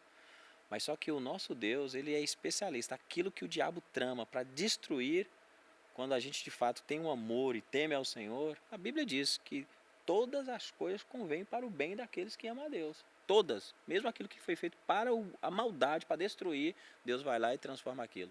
Hoje, quando eu falo da questão do abuso, muitas pessoas me procuram e vêm compartilhar pela primeira vez. Nunca tinham conseguido falar para ninguém. Ou seja, me escutam falar, são impulsionadas a falar e se libertar dessa prisão. E isso é extraordinário. Ou seja, um mal que veio sobre mim hoje se tornou em bênção na vida de muitas pessoas. Então, continue. Sim. Amém. Sim. Que bênção, que Que eu aula. acho que esse é o nosso propósito também, nosso objetivo aqui. Conhecer fazer- histórias, Exatamente, aprender trazer com elas. cada vez mais pessoas que tenham histórias impactantes como essa e realmente fique ligado, continue vendo e consumindo aqui, porque a gente tem muita novidade para vocês. É um privilégio começar com o pé direito aqui com o Jordélio, a pessoa que nos impulsionou a estarmos aqui. Sim. Várias coisas foram acontecendo com o decorrer desse projeto. Bem brevemente, nós começamos, de fato, a trabalhar nisso aqui. Em novembro do ano passado, veio ocorrendo um processo muito grande, em que pessoas entraram, pessoas tiveram que sair, como, por exemplo, o Cauê, que foi uma pessoa muito importante também, que nos impulsionou a estarmos aqui. Mas eu tenho certeza que, se ele não tivesse passado por esse projeto aqui, deixado a marca dele, a situação não seria como está sendo agora. Mas, se você me permite, Pedro, uma coisa que me chamou muita atenção no processo do Cauê foi a maturidade dele. Eu acho que é importante a gente ressaltar aqui, Demais. porque eu aprendi muito com isso e pode servir para você também que nos acompanha. O Cauê, ele estava feliz, fazendo parte, só que ele está vivendo uma fase da vida dele que ele se sentiu sobrecarregado. E ele entendeu que fazer parte desse projeto, ele não daria o seu melhor. Então ele teve a maturidade de falar, por mais que ele quisesse, ele teve a maturidade de falar bem assim, eu não vou assumir muitos compromissos e vou dar um pouco de mim. Eu prefiro ficar Sim. com poucos compromissos e dar o meu melhor. E então eu não posso ser uma pessoa que vai dar só um pouco para ir vendo a paixão de todos que estavam aqui. Sim, essa Sim. frase Então- dele, quando ele virou para mim e falou, eu sinto que eu estaria desrespeitando não só a você, como a todos, por não estar podendo dar o meu melhor Isso. e sabendo que poderia ter outra pessoa aqui que pudesse estar dando tudo de si, que foi o que aconteceu com o Davi. É isso. Então, eu acho que realmente é isso. Entender o nosso propósito e, às vezes, que nem o Cauê, plantar uma semente e não ver o fruto, mas que na frente isso vai acontecendo. É isso aí. E, bom, Jordélio, eu sei que Muito também obrigado. nós Foi... temos o nosso tempo aqui e o senhor também tem muitas E vamos outras convidar para coisas. umas próximas Sim, vezes, com né? certeza. Essa não vai ser a única terá vez que ele vai estar mais, aqui. terá mais episódios falando Sim. mais sobre o Radicais, principalmente, que Trazer ele, várias trazer outras Tem pessoas. uma foto que no dia do pastor circulou essa igreja aqui, que foi o Jordélio, lá no tempo do comecinho do Projeto Alvo Certo, ele com o Dodô, o Felipinho, o Gezeta. A gente Eita. pode trazer várias outras pessoas e vai ser um privilégio. Que é legal porque a gente está gravando aqui, eu estou com uma viagem agora para a Europa. O acampamento que nós tivemos foi extraordinário também, com muitos adolescentes depois desse período todo da pandemia. Eu queria fechar aqui só falando algo, queridos. Eu acho que a humanidade, de forma geral, não se preparou para o pós-pandemia. Então eu quero incentivar muito você, não se prive de buscar pessoas que de fato têm a maturidade para escutar você, abrir os teus medos, compartilhar e falar daquilo que você sente. Eu tenho visto muitas pessoas que estão presas dentro dos seus medos ou até das sequelas dessa pandemia que gerou em muita gente. Eu falo isso comigo mesmo e com os meus próprios filhos. Então não se sinta inibido de procurar ajuda, não. Isso faz muito bem, tá bom? E é isso aí, galera. Eu fiquei muito feliz. Obrigado, Parabéns, muito obrigado. parabéns pela forma como vocês conduziram obrigado. tudo. Obrigado a Valeu, todos, Diegão. ao nosso querido Muito obrigado, produtor Diego. Alessandra. O Diegão, melhor produtor do mundo. O Leandro, Todo mundo que participou. A gente ainda tem muito mais preparado para vocês. Não esqueçam de seguir o Povo Talk nas redes sociais. Povo Talk, podcast no Acompanhar também o Instagram. conteúdo que o Jordélio posta diariamente, o Diego também, todo mundo. A gente vai deixar o perfil de todo mundo na descrição. Fiquem atentos, porque vem novidade para vocês, muito mais coisas. Está só começando. Essa daqui é a nossa inauguração. Nem parece que é inauguração, já parece que é a nossa 10ª edição. Mas é isso, pessoal. Muito obrigado por você ter assistido até aqui e vemos na próxima. Obrigado. Valeu! Valeu. Uhul.